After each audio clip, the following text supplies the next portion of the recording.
What is up, my Lorcana Goons, and welcome back to the Lorcana Goons channel.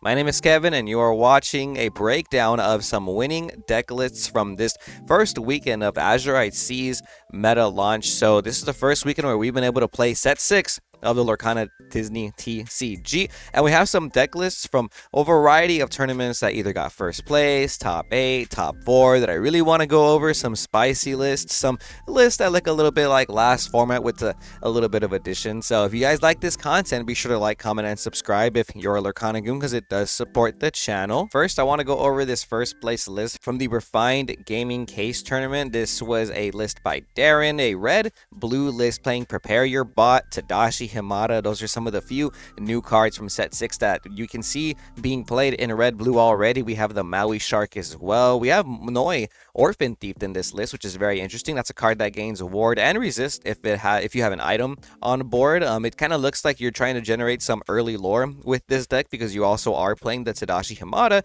Tadashi Himada is a pretty good card. He can quest for 2, and he has an ability that says during your opponent's turn, when this character is banished, you may put the top card of your deck into the inkwell face down, and then put this card into your inkwell face down as well. So you can keep questing for 2 with Tadashi, and if your opponent challenges with Tadashi, you're going to be able to put that into your inkwell as well as the top card of your deck, kind of like a Mickey Mouse effect. I also do want to go on record and say that I really appreciate how Lorcana does this thing with Sapphire characters, where in the Disney IP, if the character has like died or something, they turn them into a Sapphire card that puts them into the inkwell and stays into the inkwell. So we've seen this with Grandma Tala, we've seen this with Anna's mom and Anna and Elsa's mom, and we've also now seen this with the Tadashi Himada, which I think is very interesting. We are playing Ice Blocks still in this list because we are playing the Sisus, the Emboldened Sibling, and the Daring Visitor, which is really cool. I like the addition of Maui Shark in this deck. He's a 6 cost, 7 strength, 5 willpower. He has evasive as an ability that when you challenge, you can grab back an action from your discard back to your hand, and whenever you play an action, you also generate an extra lore. So being able to generate those small increments of lore in the beginning of the game, I think is going to let your Tamatoa Dime play secure you that waste of 20 just a little bit quicker, maybe even just one time that you have Tamatoa and Dime set up. If you have Prepare Your Bot, that makes that play a lot more reasonable. So I feel like Prepare Your Bot, and that's not even the only card you can hit off of a Dime, by the way. So Prepare Your Bot's going to work with Dime very well because you can use Dime twice to maybe hit your Sisu, your Maleficent Monster Dragon because she quests for 2, also your Tadashi Himadas because they can quest for 2. So don't underestimate the power of Prepare Your Bot. This was second place from that same tournament. This is an Amethyst Steel list, and you're going to see a lot in this video that there's a lot of Amethyst Steel success going into this new format, right? So this is Jafar Purple Steel, and one of the first things I noticed is that we're playing a mix of Genie and Jafar cards in this deck, which makes this card, the Lamp, very efficient, very effective. So the Lamp is a 2-cost item that's uninkable that says banish this item. If you have a character named Jafar in play, you may draw 2 cards, so kind of like the friends on the other side, right? But it has another ability if you have Genie in play.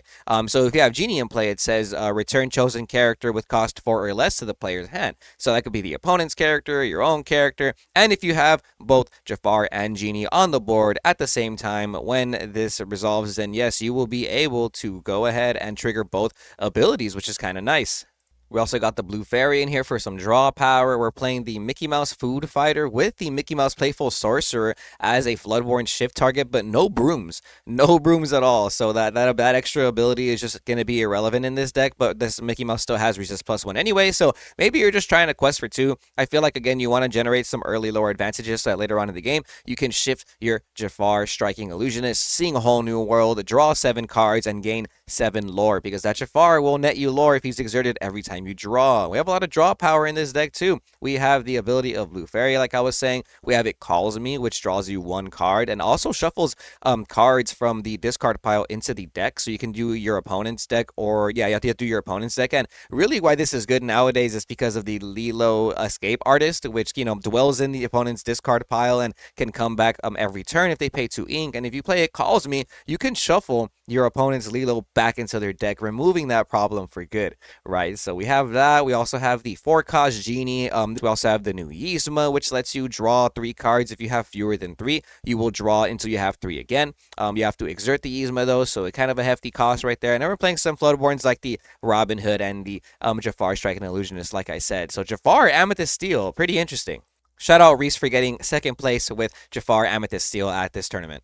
This was a 20-player tournament, and in third place we had Amber Steel Song piloted by Cody. Shout out you. We have some cool one-drops here like the Cinderella Daisy Duck Robin Hood package going on, some shift characters like Cinderella Stouthearted, Robin Hood Sherwood. Pretty standard stuff. Some new cards that we're noticing though is the Lilo Escape Artist. We were just talking about this card. She is a reoccurring character. If you haven't read this card yet at the start of your turn, if this card's in your discard pile, you can pay 2 ink to play her Exerted. And yes, you do have to pay the ink at the beginning of your turn. You have to trigger this ability before your draw step because the phases in Lorcana are already set draw. This happens during the set situation, right? And you really want to be able to play the Lilos later on in the game when you're running out of steam, right? So it's a reoccurring character that can quest for 2, which is nice. And maybe you can even protect your Lilo after turn 4 by playing Pluto Guard Dog, which is a new 4-cost inkable character. Very strong, comes in with 5 strength and 5 willpower because while it has no damage, he'll gain 4 strength. Normally a 1-5, but with that +4 becomes a 5-5. And it has bodyguard. So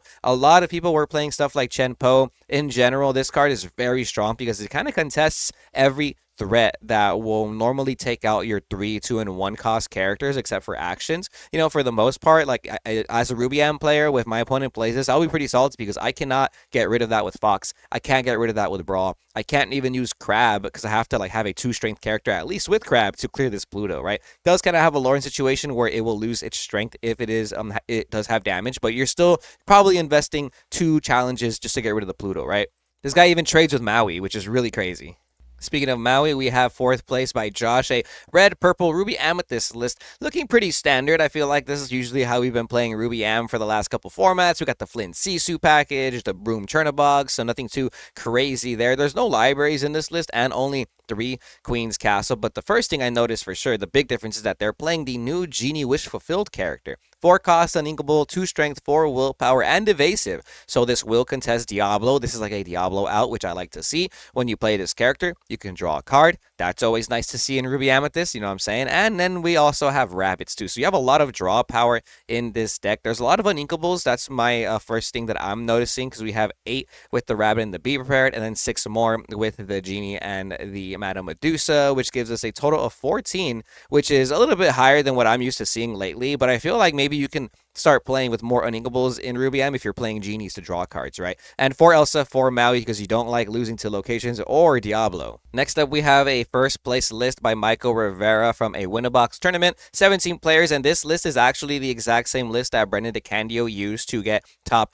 8 at the Southside Gaming Tournament, which is a 71-player tournament. I do believe that Brendan DeCandio released his deck list on his Patreon, and then by Sunday, people were playing the list already, right? So, shout out Michael for getting first place. You know, it is Brendan DeCandio's list, but you still had to pilot it. Shout out Brendan DeCandio for making an awesome Amber Steel list, playing 7 Dwarves Mine in Amber Steel. I like this. I appreciate this. You know, you can ask my friends. I've been shielding 7 Dwarves Mine in Amber Steel for a minute, right?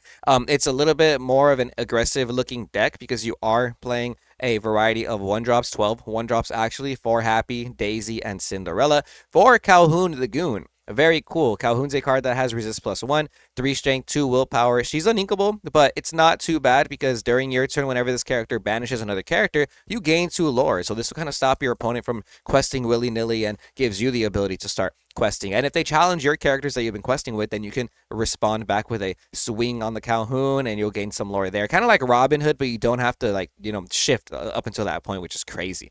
We got the Dock Bold Knight, which lets you draw cards. Lilo Escape Artist, which you can discard off of Dock so you can draw more cards and bring back later. That's a nice combo. 4 copies of the Pluto, which we were just talking about because this card is really good. 4 copies of Dwarves Mine because this location not only deals damage, but nets you passive lore every turn. I genuinely really like this card in Amber Steel. Maybe even if you're not playing dwarves, because you'll still deal 1 damage whenever a character is moved there. Obviously, if you have a dwarf, you can deal 2 damage. That's really nice. But I feel like you can add Dock in a lot of steel decks right now, kind of like as a backup plan for an extra draw engine, because in this deck, there's no whole new world. All you have is Dock and Rapunzel as your draw engines. I guess you consider Storm Rage on too for some dig power there. Then we have the Piglets, the Smees, the Lawrences. All of these can quest for 2 or more Pete games to make sure we don't get Be Prepared. And yeah, and then some songs, because it is Amber Steel's song after all.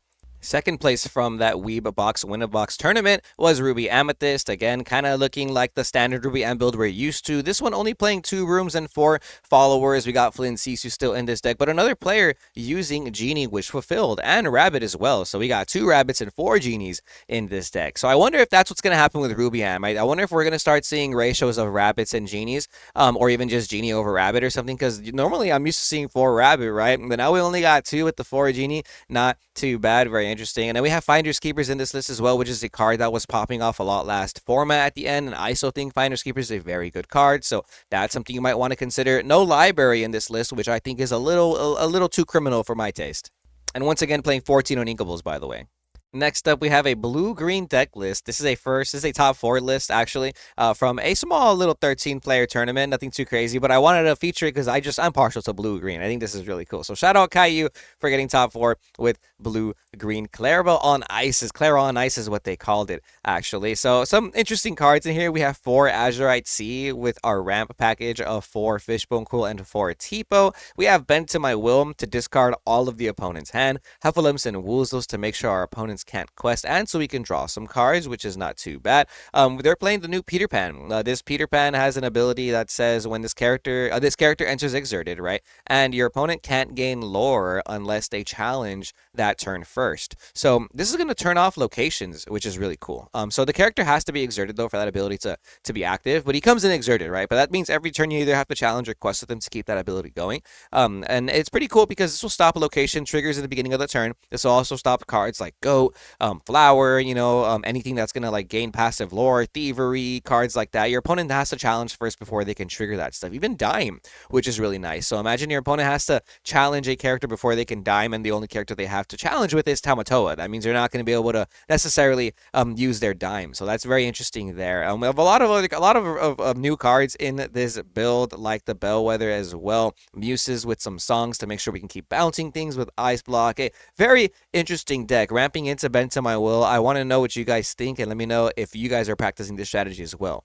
Next up, we have the results from the Battle Bear Lorcana Set 6 tournament. This was a 47-player tournament. First place was Artabax, shout out Artabax, and he was piloting green purple. This is his signature deck color pairing that we know Artabax for. Be sure to go check out his YouTube channel if you haven't yet. I'll put the description in below as well. And this is an aggro green purple list if I've ever seen one. We have the goats, but we also have 3 copies of White Flower, which lets you burst lore. You gain 1 lore whenever you play that card. And then we have 4 copies of the Go-Go Tamago, which will also let you gain lore if your opponent has a damaged character, depending on how much damage they have. And that can be used, in some pretty cool ways if you can maybe get some damage in with a Peter Pan Shadow or a Crab on some big characters, right? Some other new characters that we're seeing is the Gazelle. This is a 2-cost, 1 strength, 2 willpower character that can quest for 1. She says when you play this character, chosen character gains evasive until the start of your next turn. Now this is really good with Bonsai, because if you're staring down a Diablo, now you can play Bonsai on turn 2 and play Gazelle on turn 3 to give your Bonsai evasive that turn, challenge a Diablo even through a cove, and get a good trade in to stop your opponent's Diablo value. I also want to mention that Go-Go Tamago also contests Diablo because she has evasive, which is just broken. I know we have a 4 Cloud Kickers to keep some tempo. I love the Clarabelle Shift package, by the way. Very strong in a lot of aggro decks, I think, because sometimes in aggressive decks you tend to lose steam, and if you can set up a Clarabelle Shift line, that's just a way to quest for 2 more while maybe drawing 3 cards. And even if that Clarabelle gets banished afterward, she already got her value, so it really doesn't matter, right? 4 copies of the Genie Wish Fulfilled, and 3 copies of Rabbit for some draw power, 4 Elsa Fit Spirit because you have to deal with the opponent's pesky cards, and 1 Ursula Sea Witch Queen, because we are playing 4 Ursula Deceiver to snipe the opponent's hand for any crazy songs. And I also want to note, look how many 1-drops we got. 4 of the new Diablo, 4 Merfolk, 3 Clarabelle, 2 Chernobog followers to round that off. Very cool artifacts. I'm going to be trying this list out. Green, purple, aggro. Battle Bear does a tournament like this at the beginning of every set, and there's usually a lot of players, so really cool to see some awesome player names. We also have a Daddy Dave list from the playing red blue from this event, second place. This list playing, some cards that we're used to seeing already, like Great Stone Dragon, Fishbone Quill. We got Dig a Little Deeper. Shout out DKP for making that card meta. We have 2 Vitalispheres to deal with locations, but some new cards that I want to notice in red blue that I want to make note of are the Maui Shark again. At least 2 copies is what we're seeing in these lists. of a Maui Shark so that we can go ahead and, take advantage of its evasive ability, or even that ability to burst lore whenever you play an action, because you are playing cards like Sail the Azurite Sea, which lets you ink twice, so you don't necessarily have to rely on cards like Mickey or One Jump Ahead anymore, which were uninkable. Now you can play inkable ramp like 4 copies of Tipo and 4 copies of Sail, and the 3 Fishbone with the 1 Great Stone. So that's a lot of ramp right there, and they're all inkable, which is very good to see. And you're still playing for How Far I'll Go, which is another way to ramp cards. That one is uninkable, but it kind of worth it if you're playing Grandma Flavorsham by like turn 3, right? Also, 3 Scar. That's something that I'm starting to see again. I feel like locations are very relevant in the meta, and if you're not playing Maui, maybe you're playing Scar instead. Vitalisphere also helps with locations. Like so many times, like I've seen opponents, they'll Tamatoa, get Vitalisphere, play Vitalisphere, and give Tamatoa rush and clear my castle in 1 turn. So that's very powerful. Definitely not going anywhere. Only 1 copy of Hideaway in this list. I was a little worried for Red Blue. I'll be honest. I was a little worried for Red Blue this format because I feel like there's a lot of fast decks, a lot of aggressive decks, and sometimes it feels like this deck is has trouble keeping up with the early aggression, right? But you do have 4 brawls, and you can always go T-Pole into Grandma to kind of contest some early stuff, and I think that's why we're seeing these Scar and Be Prepared packages here and no Sisus. So we have 1 copy of 1 Ice Block, but no Sisus at all. So I think that 1 Ice Block might just be to make our Medusa and Brawls a little bit more reliable. Here we have another list from that same Battle Bear tournament. Third place was Green Purple again. This piloted by Dan W15. Shout out you. Playing some similar cards. Only 1 copy of Diablo though, with the 4 Merfolk, 3 Chernobog. But they're playing Fred. Fred is a 1 cost inkable character, 1 strength, 1 willpower that says whenever this character is challenged, you gain 2 lore. Not too bad. There's a world where you quest with Fred, your opponent challenges it, and then now that Fred has gained you 3 lore. That's a 1 cost character that quested for 3. That's kind of crazy. Only 1 copy of Bonsai on this list with 4 Go-Go Tamago. That's your way to contest Diablo, like we said. Snake, Ursula, Cloud Kickers, Lyles to slow the game down. Lyle Tiberius will lower the opponent's lore anytime you get a banished character sent to the discard pile.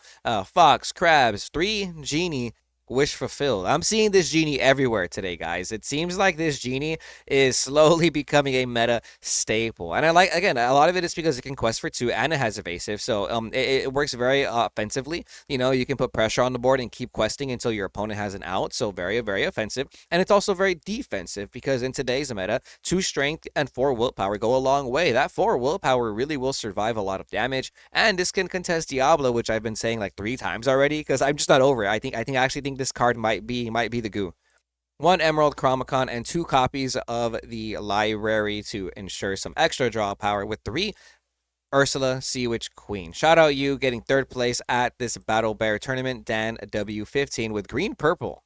Here's another Amethyst Steel list from the Battle Bear tournament. This was 4th place. What's going on, guys? Did I just not get a memo? Are there some like secret Discord parties or something that I'm not a part of? Because I did not know we were playing Amethyst Steel Jafar with Mickey Mouse and no brooms. Like I didn't know, and then there's two different deck lists from across the world. I believe Battle Bear is hosted in like Europe, and the other tournaments were not hosted in Europe, maybe. But but this is a list we're starting to see float around now. So we have Jafar, Amethyst Steel Wheel. We got the lamp in this list again. We have this one is playing the Genie Wish Fulfilled. Maybe there's a world where the other list was playing this Genie instead, and it was just a mishap. But point is, Genie Wish Fulfilled. You get to draw as evasive. We're playing the new Tinkerbell, the fast flyer, or as I like to call her, Tinkerbell Surfer Tink, because she's basically Surfer Mini, but for Amethyst. 3 cost, inkable, 1 strength, 3 willpower, can quest for 2, and has evasive. An excellent shift target for your Tinkerbell Giant Fairy in Amethyst Steel, which is pretty cool.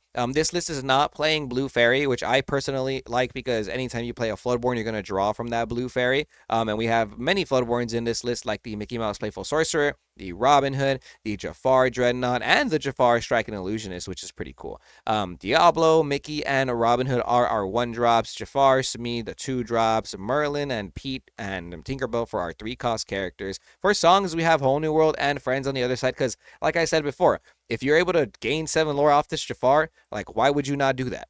Why would you not want to get 7 lore closer to the finish line? It's right there. Like, that combo is definitely something that you should take into consideration. It's a very aggressive deck is what it looks like.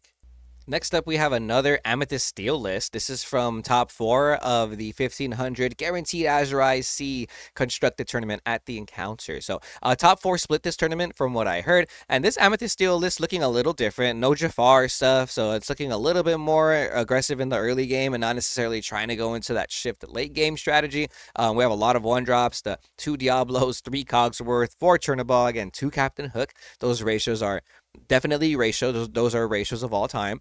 We have 3 Calhoun the Goon, 4 Doc Bold Knight for our 2-cost uninkable characters, 4 Snakes, me. Oh, we also have another uninkable 2-cost. We have Pinocchio Talkative Puppet. Haven't seen this guy in a cool minute. This will let you exert an opposing character, which might be pretty good with your foxes and Merlin crabs. We have LeFou at 4. This is the LeFou, the this is LeFou Opportunistic Flunky, 3-cost inkable character, 2 strength, 3 willpower that says during your turn, you may play this character for free if an opposing character is banished this turn. So not too bad. I wasn't a big fan of this card, but I feel like with Doc and stuff like that, you know, this card has a lot more value because you can empty your hand out and replenish it with Doc, especially if you're going for an aggressive strategy.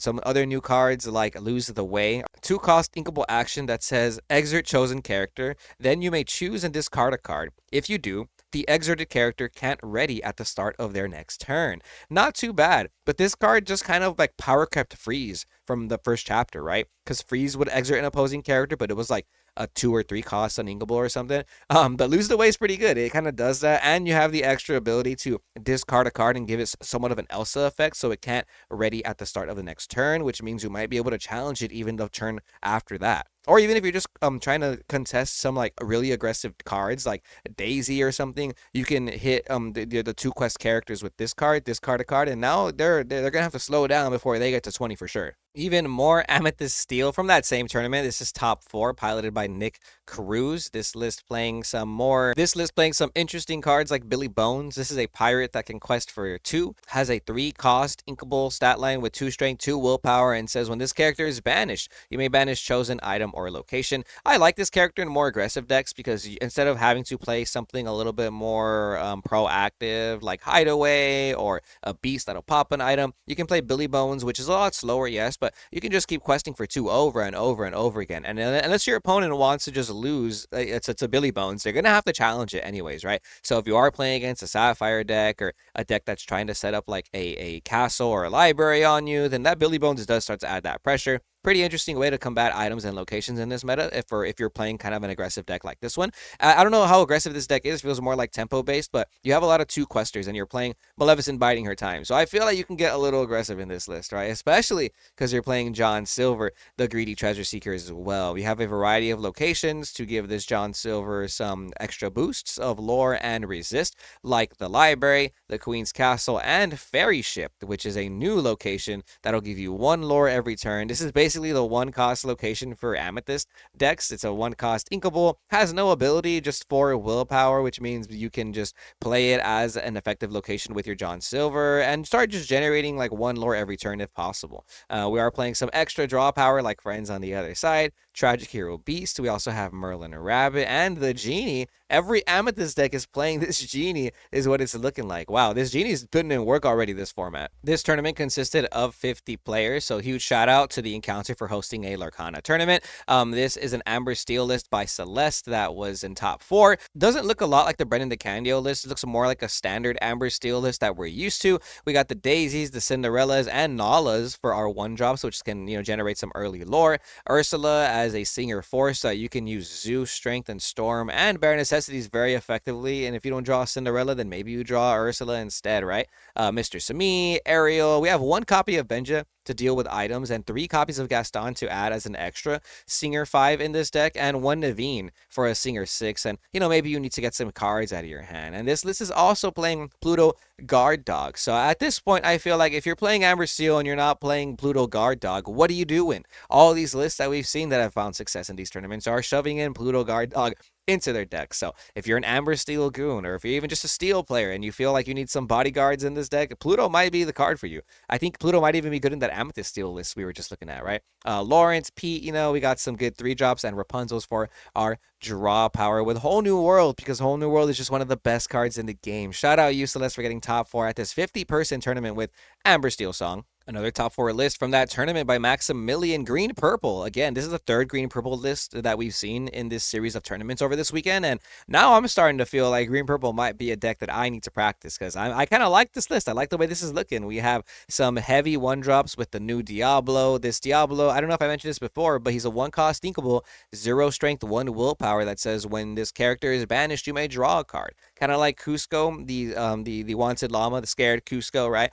This card will just generate you a lot of lore, or your opponent has to challenge it, and then it'll generate you a free card, which is pretty nice, right? I like this more than brooms because you have to trigger your own brooms, which is good because you can kind of dictate when you want to draw. Think about Diablo in a deck like this, where like you want to be able to get as much lore as possible in the early game, is that your opponent has to respect, the ability for that Diablo to generate 2, 3, maybe even 4 lore if they choose to just ignore it. And in green purple, I feel like you have a lot of consistent draw power or just ways to keep tempo. So that Diablo will really go in and just quest for more than 2, which is cool. We got bonsais, go-go's for some early game action, the cloud kickers, the crabs, and the foxes as our 3 drops with the white rose to generate an extra lore when we play it. For Genie, once again, Genie wish fulfilled, just being just auto include in every Amethyst deck is what it's looking like. This Genie, I like it. Only one Rabbit, which I find disrespectful. Merlin Rabbit, my favorite card in the game. Merlin go at 4/3 of the new Yzma the Chemist. This character, it's 4 cost. The 4 cost I thought was pretty heavy, but I think I got to test her out more because I like that I'm seeing her in these lists. So kind of refill your hand, give you some extra steam if you're running out of draw power in a deck like this. And she quests for 2. The only issue I really do have with her is that you have to choose either between questing or using her ability to draw cards. So her ability happens when you exert it. It would be a very good card if it was a 2-for-1, if it happened when you quested, right? But there is a world where you can draw up to 3 cards for this card. Not bad at all. And then 3 copies of Ursula Sea Witch Queen with the Elsa Spirit, a Fifth Spirit as well. And this is the biggest tournament of all this weekend. This was the Southside Gaming Azurite Sea Quadruple Case Tournament. Wow, 4 cases. Shout out Southside Gaming. They were streaming it on Twitch, so make sure to go watch those VODs. They're really cool. I was watching, keeping up with that meta. Very nice, very nice. Some really big players at that tournament too. In top 8, we have Raymond Rivera right here playing Ruby Amethyst. One of my favorite decks. Looks very, very standard. A very standard Ruby Amethyst, but there's 0 locations. No locations in this list. Looks a lot like Edmund Chu's list that he used to play in the online tournaments, the ICQ. So the biggest difference in this and other Ruby Amethysts is that it looks like they took out the locations and now they're playing for Genie. Genie wish fulfilled. It's just in every Amethyst list, guys. I guess we just gotta play Genie now. It's very good. It looks like a very good card now that I'm seeing it. I'm gonna practice it more. This list is playing a lot of uninkables in my opinion. There's 16 because you're playing the rabbits, the genies, and the bee preps at 4, and 2 Tremaine, 2 Medusa. But I do kind of like this though. I remember Ruby M in like set 3 was playing 16 uninkables, and I thought it was a lot, but it was because you're playing Maleficence too. So the deck was very consistent, and I feel like with this genie, it kind of gets you there as well. This genie is gonna draw you a card, and the idea is that you'll probably draw more ink. So adding more draw power cards and then more uninkables, I feel like does make sense. So I do like the addition of genie in this deck. Now we have 4 Bras, 4 Elsas, and 4 genies to contest Diablo. And what's cool about genie is that he kind of acts like a new Minnie Mouse Surfer. If you play this on turn 4, you're able to keep questing with it over and over again until your opponent decides to get rid of it. But it's a lot of pressure in a deck where you're playing goats and you can bounce those goats later on in the game. And if you're still playing Flynn Sisu package, curving into Flynn Sisu Genie will maybe get you 3 to 5 lore, maybe even more than that by the end of your turn 5. And what's really cool about this genie is that you have like a really good 4-drop character to play now on turn 4. You know, sometimes if you're playing the Ruby Amethyst mirror match or against like red blue, and your only character on turn 4 was Merlin Rabbit to play, it kind of felt hard to commit to that play because if you were gonna draw into a bounce character, there's your whole draw engine. It's gone, right? So sometimes you couldn't just play Rabbit on turn 4. You had to wait till turn 6 to play Rabbit Snake to make sure you still have a draw cycle going. But now with this genie, you can kind of get a little ignorant with the rabbits. I feel like with this genie, you could just play genie on 4 or even just play rabbit on 4 and feel pretty confident that the amount of draw power in this deck will net you more cards and more rabbit cycles that you'll see later on in the game. Sapphire Steel making its way into top 8 of this huge 70-player plus tournament. I like where Sapphire Steel is headed in this meta. There's a lot of new cards being added into this deck, like the Pluto Guard Dog. We have Pleakley, which is a new character that'll help you ramp. This is a 3-cost, inkable, 3 strength, 4 willpower character that says when you play this character, put chosen character of yours into the inkwell face down and exert it. So one of the big things is that this is a mandatory effect.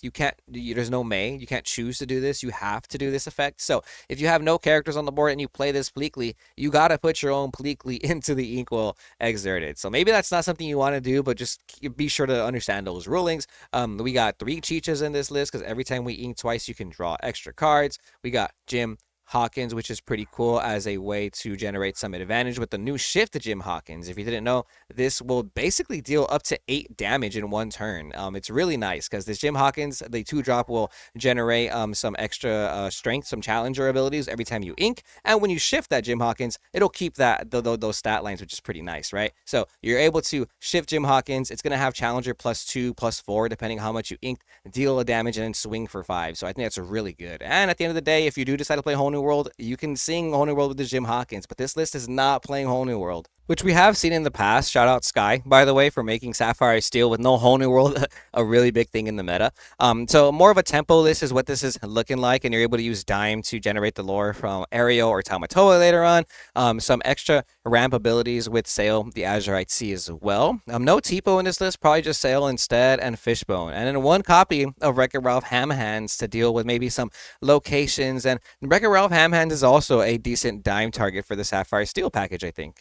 Shout out Dominic Swimatsky for getting top 8 at the Southside Gaming Tournament. Next up, we have an Emerald Steel deck by Kamal Crooks. Hey, shout out Kamal Crooks. That's the Yu-Gi-Oh homie right there. Emerald Steel, the Diablo Menace, still being very popular in this meta. We have some new cards being featured, though. We have the new Calhoun, 2 copies of that there. 2 copies of Honey Lemon, which I've seen a lot of Emerald Steel players use recently. Honey Lemon is going to let you discard a card from the opponent's hand by paying 2 extra ink. So on turn 4, you can basically pay 4 ink to play her and make your opponent discard a card. So yeah, it's a pretty good curve if you have John on 3 and Honey Lemon on 4 maybe, and she quests for 2, which is always kind of nice, right?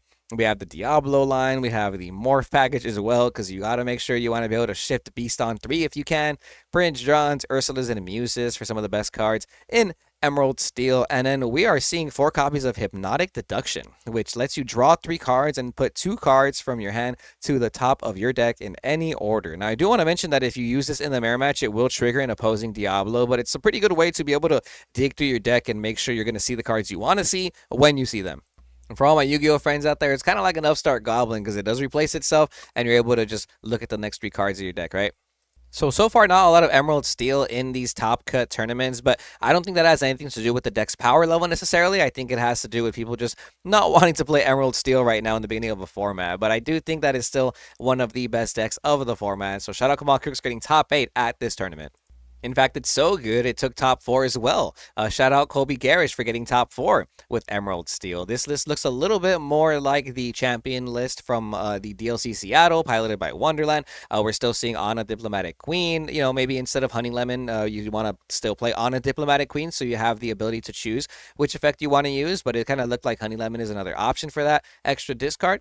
This list is playing the 2 copies of Go-Go Tamago, which again can contest an opposing Diablo, but maybe net you some extra lore. And other than the Go-Go, there's no other new cards in this list, so looking pretty standard. And then we have the Hidden Cove copies down here. I forgot to it's about to zoom out for this one, but yeah, so it's pretty standard list with Emerald Steel. Still looking like we're trying to go Diablo into the Cove in the early game, maybe morph into Beast, and then Prince John into some nice discard cards, right? In 3rd place of the Southside tournament, we have some Super Spice. We have a red, yellow aggro deck. Now, this is piloted by Monty Thompson. Shout out you for getting 3rd place. We have a variety of early game characters, 2 copies of Lilo Making a Wish, 4 Kita, 4 Daisy, 4 copies of Lilo Escape Artist, which is pretty nice. So we have multiple Lilos in this yellow-red deck. We got Mother Gothels for our Rapunzel targets, so we can always heal her and draw 3 cards. 3 copies of Piglet, Pooh Pirate Captain, so that we can make sure to quest for 3. Simba, the Protective Cub, to protect our Piglet and our other 1-cost characters. Then we're also playing the Simba Scrappy Cub,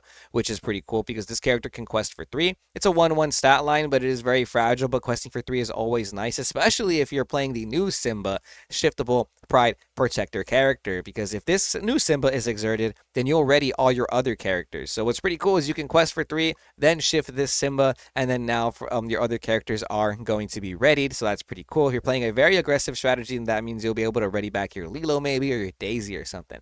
We're also playing Sisu, Super Goof, and Vanellope Von Sweets with Rapunzel's as our mid-game cards. And for 5-cost characters, we have the Kida, Princess of Atlantis, Maui, Hero to All, and Simba, Pride Protector with Just in Time. 4 copies of Just in Time so that we can bring out our 5-cost characters or lower really quick. So if you didn't know, Just in Time brings out a character of 5 cost or less for free, so you can pick any of these 5 cost characters, or even like your Vanellope, which is really good because that'll contest a Diablo. Vanellope has a Rush, 3/3, and Evasive that turn until the start of your next turn. So being able to play that on turn 3 after your opponent shifted or quested with their Diablo, I think that's pretty good. And then we even have 4 Brawl to make sure that we have as many Diablo outs as possible. In second place by Hector Heras, we have a red-blue deck that's playing Queen of Hearts. This is the Queen of Hearts with Rush, so that you can challenge characters in the early game. Very interesting. I was worried that the format is moving really fast, so maybe you want to revisit playing a card like Queen of Hearts with a Rush. We also got the Sisu Ice Block package, because that's going to also deal with some early game activity. 2 hideaways, 1 copy of Let It Go, maybe to deal with the new pesky Lilo Escape Artist, and another red-blue list playing Maui Half Shark. So this is the 3rd blue-red list, I think, today that is playing Maui Half Shark, and maybe you might want to consider playing Maui Half Shark in your red-blue list. I do think the ability to burst lore with Maui Half Shark is kind of nice, because that's not necessarily once per turn either. So if you have a Maui Half Shark set up and then you start doing plays where you go Visions into Sail into How Far I'll Go, that's 3 lore already, and I feel like Red Blue kind of does that. They do turns where they'll just play Visions, Inca Card, Sail, and they just dig through their whole deck, right? They're already playing a bunch of actions. So I feel like maybe Maui Shark might be a card you might want to consider in your Red Blue decks, my fellow Red Blue goons. And then first place of the Southside Gaming Tournament, we have Dylan Crowley playing Amethyst Steel. Another Amethyst Steel list, my goons. A lot of Amethyst Steel making waves. This list is not playing the Jafar wheel package or nothing. I like this list, and I was watching the stream. Shout out Dylan, by the way. Excellent player. I love the way you're playing. The deck looked really cool. It kind of felt like a tempo deck, but then it would get really aggressive, so it was kind of crazy. So like early game, you have your Turnabogs, your Robin Hoods, and you have your Blue Fairy, right? And your Blue Fairy is going to draw you cards every time you play a Floaterborn character. And Dylan took advantage of this by playing Aladdin Brave Rescuer, which is a 3/3/3 character. So the stats are not too bad. It is a shift character though, so he's Floodborn. It's a character you can play right after Blue Fairy, and it also has an ability that whenever this character quests, you may banish chosen item. So that's really good against item decks. It happens when he quests, so you're going to get the lore there too as well. So that's very nice, and it triggers the Blue Fairy, right? We also have the Surfer Tinkerbell, which is also going to generate you 2 lore every time, and then after you play Tinkerbell, you can even shift on turn 4 into your Giant Tinkerbell, maybe also generating you some Blue Fairy advantage. There was a play that I saw him do, I think it was his top 8 match, where he went Blue Fairy, turn 4 he went Aladdin. He just drew like 4 cards after that, and I was like, whoa, this guy's deck is actually a lot faster than I thought.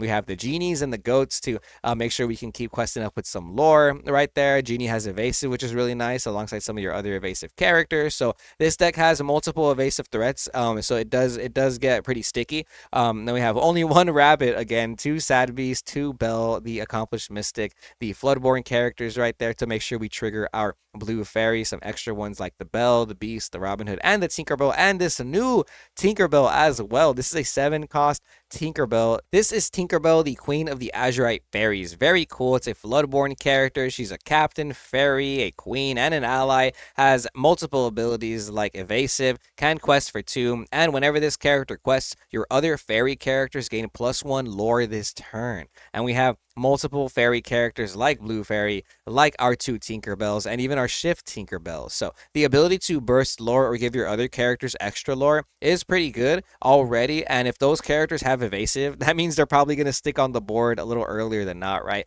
And there is a world where you go turn 2 Blue Fairy, turn 3 Surfer Tink, turn 4 Shift Giant Tink, turn 5 Shift Tink the Azurite Fairy Queen. So I think that's really cool. That's a pretty cool line, and you can possibly generate some heavy lore gaining right there by doing that line, especially because most of them have evasive except for Giant Fairy. But that's going to be all going over today's video on some winning deck lists from this weekend. Shout out to all the players and all the tournament organizers who were hosting these awesome tournaments, and shout out Inkdex for putting the tournament data online. If you want to see these tournament lists, I'll put the links in the description for all the deck lists below, and Inkdex as well. Huge shout out to them. And if you want to support the Lorcana Goons channel, be sure to like, comment, and subscribe if you're a Lorcana Goon.